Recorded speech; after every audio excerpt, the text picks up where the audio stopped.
Now, always, and forever to the fight back. Workers on New York's Long Island Railroad went on strike early Saturday, paralyzing the busiest commuter rail system in North America. Labor unions representing about half the system's workers announced the walkout after negotiations with the Metropolitan Transportation Authority ended Friday, May 15th without a new contract. Both sides said the fight was over wage increases and health care premiums. The union had gone into talks demanding a total raise of 16% over 4 years, saying it was needed to help workers keep up with inflation. The MTA argued that the union's initial demands would lead to fare increases. MTA Chairman Jonah Lieber said that while the MTA had met the pay demands, it had asked for new hires to pay higher health care premiums to offset some costs. The union rejected that idea. I mean, again, health care tied to our jobs is such an unnecessary complication. It's not even remotely funny. In any case, by Monday, they had a tentative deal. Vanessa, good morning. Well, those shuttle buses will continue running here at the Mineola LIRR station through the morning rush as Long Island Railroad service is expected to resume at noon. Now, the MTA is continuing to urge riders to work from home today if possible as crews work to fully restore Long Island Railroad service. Now, the LIRR president, Robert Freese, says full service to all branches is expected to return in time for the afternoon rush. Yesterday, ridership was lighter than anticipated on the free but limited shuttle buses the MTA provided from several Long Island locations to New York City subway stations. During the morning commute, more than 2,000 riders used the shuttle service, far below the roughly 13,000 passengers the agency had prepared for. Now, here's what the labor unions had to say about a deal being reached. We have good news tonight. We're pleased to announce that the parties have reached an agreement. Due to the nature of the negotiations, we cannot discuss the specifics. What I can say is we are looking forward to our members getting back to work and doing what they do best. Now, Governor Kathy Hochul says the deal will not increase fares or taxes and will give employees fair wages. Now, she also says that she is not at liberty to discuss the details of that deal as the new contract is currently being considered and voted on by union members. And we have a growing national boycott campaign organized by the REI union during REI's annual anniversary sale, the retailer's largest revenue event of the year. The boycott began May 15th and runs through May 25th, with workers and supporters planning storefront demonstrations and outreach efforts at stores across the country. Union organizers say the action follows years of stalled contract negotiations at unionized locations and accuse the company of bargaining in bad faith while continuing anti-union tactics. The union argues that REI's public image as a progressive outdoor cooperative conflicts with its treatment of workers. Organizers claim employees have spent years attempting to secure a first contract covering wages, staffing, and workplace protections, only to see negotiations repeatedly break down.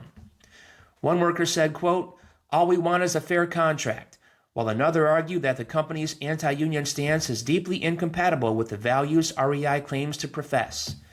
The boycott campaign has reportedly attracted tens of thousands of pledges from workers and customers who intend to avoid shopping during the high-profile sales event.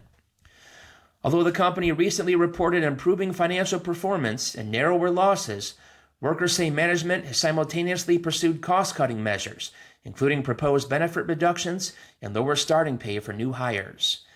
REI, meanwhile, maintains it has bargained in good faith and argues that the boycott risks harming the co-op's financial stability and employees themselves.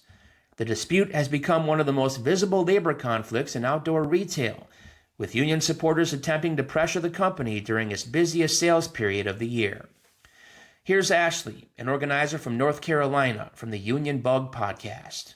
Now, it's my understanding that this is one of, if not the largest sale that REI puts on every year in May.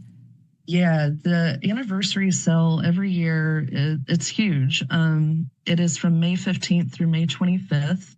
And I don't remember the exact numbers, but it makes up a lot of, our profits. We didn't take it lightly to call for a boycott. We really feel like this is our, a last resort. Like, we've tried doing this for 4 years, and we want them to know like how serious this is, and they're going to have to meet us. Like, I've said it at the table, like, your fate is tied to ours. You have to bargain with us. We're not giving up. And I feel like they pushed us here and by not taking us seriously and kind of underestimating us. So I'm ready for us to show up and get them there. Yeah. What has been their response? I did see one statement from REI that I would say lacked detail. Certainly made some jabs, but has there been any conversation leading up to this, either in bargaining sessions or just from management that you've heard about this upcoming boycott and what that might mean for them? Yeah, I think Mary Beth Lawton released something recently in an interview with a publication in Seattle that, kind of put it on the union and like, do they understand that we are going to affect like other workers in their outcomes?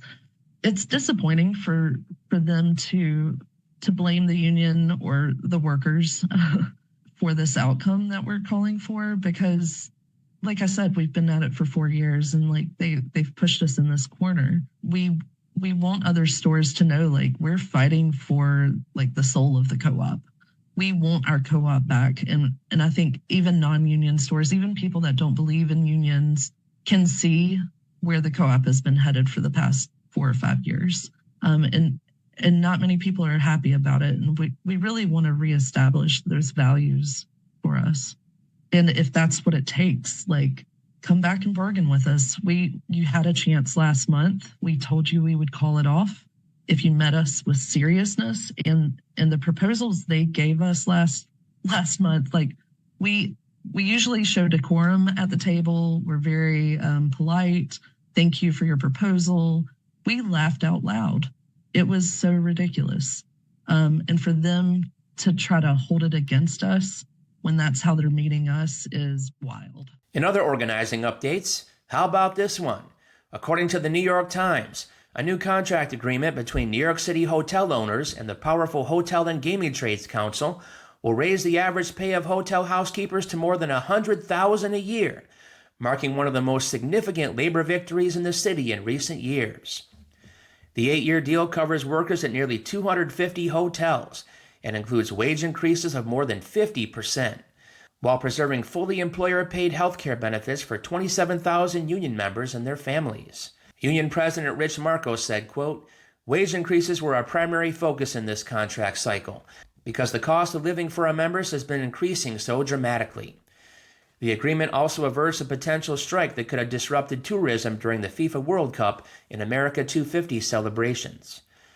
The article places the agreement within a broader wave of labor unrest across New York, noting recent strikes and contract battles involving nurses, university faculty, of course rail workers, and building employees. Hotel workers had spent more than a year preparing for a possible walkout, even launching a website warning there was a distinct possibility that there'll be strikes, pickets, and lockouts during the World Cup. Union leaders also pushed successfully for higher unemployment benefits to reduce the financial burden of striking. While hotel industry representatives praised the agreement, they warned about tremendous economic headwinds, rising taxes, and tourism losses since the pandemic. Analysts suggested hotels may attempt to offset higher labor costs by raising already record-high room prices.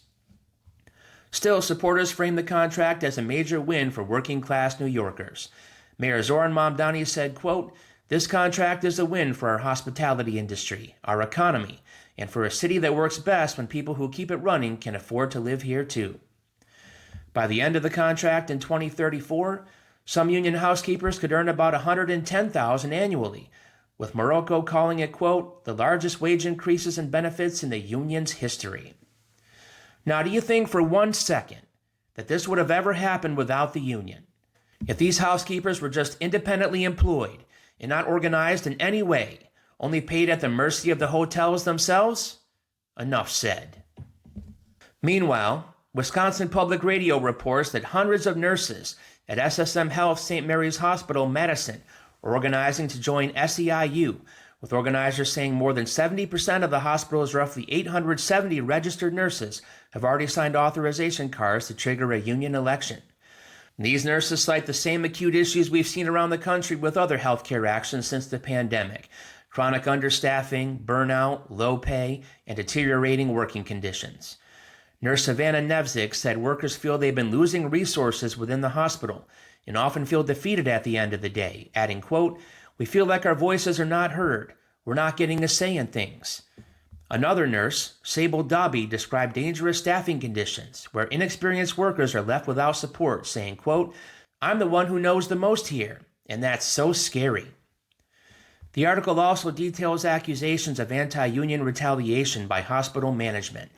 Nurses allege the hospital threatened discipline for wearing union pins and badge reels and canceled themed attire days to prevent displays of union support. One organizer said management's actions appeared intended to make workers believe participating in a union can get you in trouble. Despite that pressure, nurses described growing solidarity around the campaign. Registered nurse Patrick Masters said, "You can take our badge reel, you can take our pin, but you can't take the fact that we're organized, we're together." SEIU Wisconsin accused the hospital of responding with extreme anti-union tactics, while the hospital said it respects employees' right to make a free and informed choice about union representation. So as we look at these individual battlegrounds, it becomes clear that these aren't just isolated corporate disputes. They're direct, burning symptoms of a much larger domestic failure. For the last several decades, our political and economic institutions haven't just ignored working people. They've actively restructured society to strip them of power. This is the hangover of a neoliberal consensus that promised free markets would lift all boats, but instead delivered aggressive union busting, a frayed social safety net, and a political class that feels entirely captured by wealthy interests. We are told to individually recession-proof our lives because our public policy has systematically outsourced security to private capital. When we see millions of Americans working harder than ever only to fall further behind, we are looking at a system functioning exactly as it was designed to, concentrating unimaginable wealth at the top while disciplining the rest of us.